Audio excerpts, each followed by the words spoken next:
The lab lights dimmed behind Samuel as he stepped back into the outer world. His footsteps echoed in the corridor, but his mind was already. The soul stone was stable. Responsive. Waiting. But what it needed now was a home. The custom-built machines he had designed, isolated neural nets, encased in sterile code and copper, had all failed. The stone had ignored them, as if instinctively rejecting their mechanical coldness. It needed something closer to life. Closer to memory. Closer to what had been lost. Centropolis, Lower Tech District. The synthetic sector buzzed with neon and desperation. Here, in the underbelly of Centropolis, humanity blurred into machinery and machinery decayed into ruins. Stalls lined narrow streets, peddling salvaged limbs, cracked neural chips, and whisper-thin voice boxes that still spoke in half-remembered tongues. The air smelled of burnt circuits, synthetic oils, and rain slicking the cracked pavement. Broken holograms sputtered overhead, advertising services no one trusted. Somewhere down a side alley, a street musician strummed a battered synth guitar, the broken chords threading through the rain. The melody was faint, frayed by static, but Samuel recognized it without thinking. Digital Angel.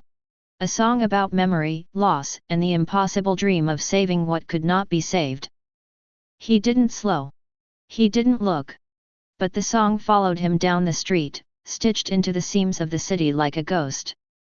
Samuel moved through it all with silent intent. The crowds parted without thinking. Something in his posture, in the way his coat shifted with every step, marked him as different. As dangerous. But he wasn't the only ghost wandering here. He stepped into a storefront barely marked by a flickering blue light.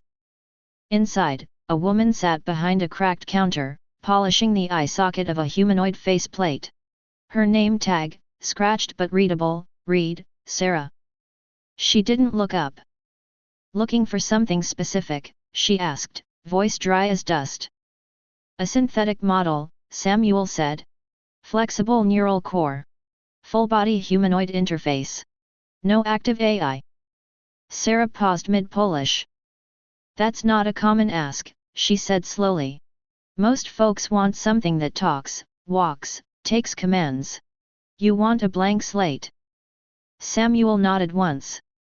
She set the faceplate down carefully, finally meeting his gaze. There was no judgment there, only the tired, wary curiosity of someone who had seen too many strange requests. You're not building a companion, she said. You're building a shell. Samuel said nothing. With a small shrug, Sarah stood and motioned for him to follow. She led him into a narrow corridor, lined with what looked like glass coffins. Inside each one stood a synthetic, motionless, eyes dim, bodies flawless in their human mimicry. Model after model, male, female, androgynous, tailored to every forgotten desire and every abandoned purpose. Samuel walked past them without interest until he saw her. Model, A701, Lyra. The designation was etched discreetly onto the pod's frame. Appearance, female, mid-20s. Hair, jet black, cut just above the shoulders. Skin, pale, almost luminous under the flickering lights. Muscle structure, refined but not exaggerated, designed for balance, grace, and strength. Internal systems, thousands of nanocomputers woven into synthetic tissue, operating just below the speed of light, fast enough to mimic thought, fast enough to catch memory if it tried to slip away. She was a blank slate. But standing there, eyes closed, breathless but almost breathing. She looked more human than any machine Samuel had ever seen. He stepped closer. The synthetic's eyelids fluttered briefly, a reinitialization cycle, no more. But for a heartbeat, Samuel imagined it wasn't code stirring beneath that flawless skin. But something older, something waiting. Sarah's voice broke the silence. You sure about this one? Samuel nodded. Yeah, he said quietly. She's perfect. Sarah arched an eyebrow but didn't push.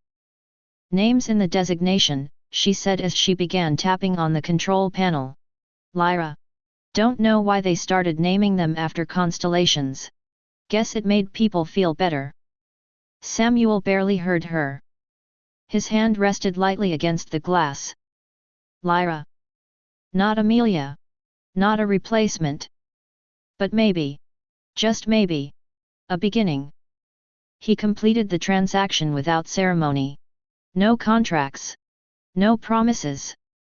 Just an exchange like so many forgotten dreams bought and sold in Centropolis. As Sarah prepared the unit for transport, Samuel stood silent by the pod. He knew the risks. He knew the warnings Lucius had whispered in that dark shop years ago. But he also knew that without memory, without hope, life was just another machine waiting to break. His fingers brushed the glass once more, gentle as a promise. And somewhere deep inside, where grief had long since calcified into something colder, Samuel felt something new stir, fragile, dangerous, inevitable.